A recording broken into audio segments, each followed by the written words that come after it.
This is a huge reveal. Former NASA employee says that the moon landings were totally faked.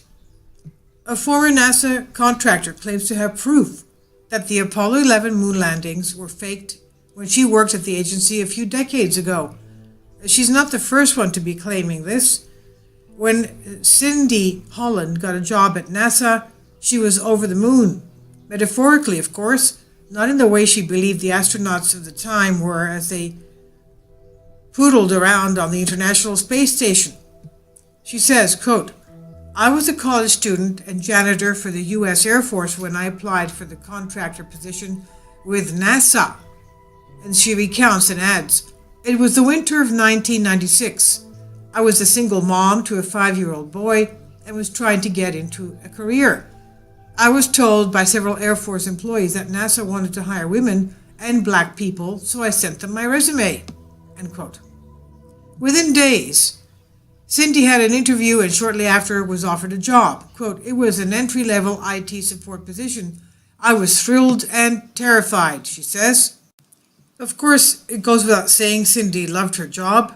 She says, "I felt important for the first time. The job was unique and fun. I managed the computer backup system, logged trouble calls, managed the plotter machine from the SR-71 flights, installed software on user machines, and put together computer stations." End quote. Cindy's office was right next to the NASA photo lab. She says that's where the photographic history was kept.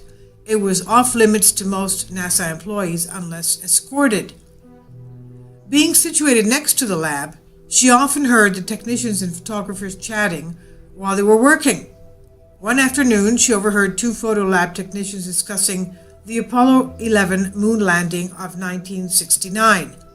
Claimed Cindy, "I could hear every word they said. It was only when I heard one of them say, 'I can't believe everyone in the world fell for it. Surely everyone can see it was all fake, one big hoax,' that my ears pricked up," explains Cindy. Despite the scandalous nature of this revelation, career-minded Cindy, 28 at the time, engrossed in her work and not wanting jeopardizing her job in any way, decided to forget about all this. She says, "I'm not sure if they knew I could hear them, if they wanted me to hear them, but they were being bold about it and I thought they were crazy and blew it off." End quote.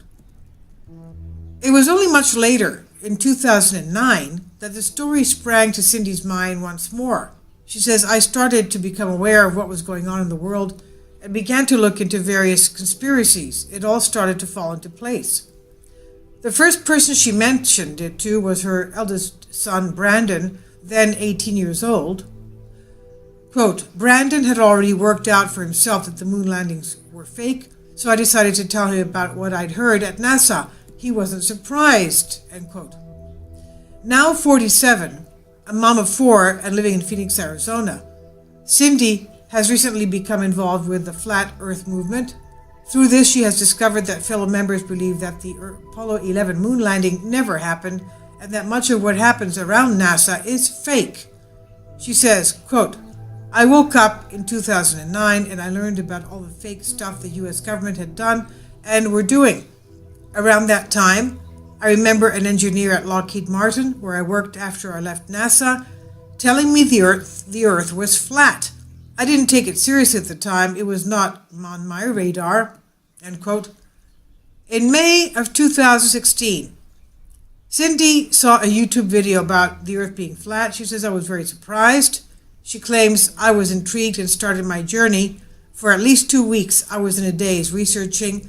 The subject overloaded my brain with information." Cindy recalled the photo lab engineers at NASA laughing about how people believed in the moon landings, and that's when she realized the truth. Those technicians, like the Lockheed engineer before them, knew the true shape of the Earth. And as Cindy says, quote, "They had to know if they worked in the photo lab.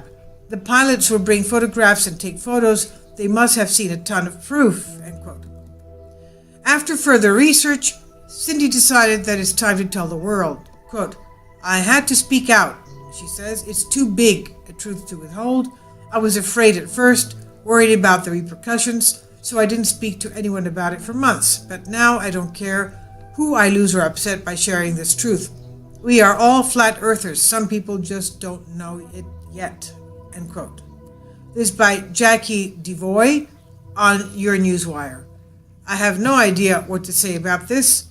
I have not been out in space. I don't know if the Earth is flat or round. But let me hear your comments on this.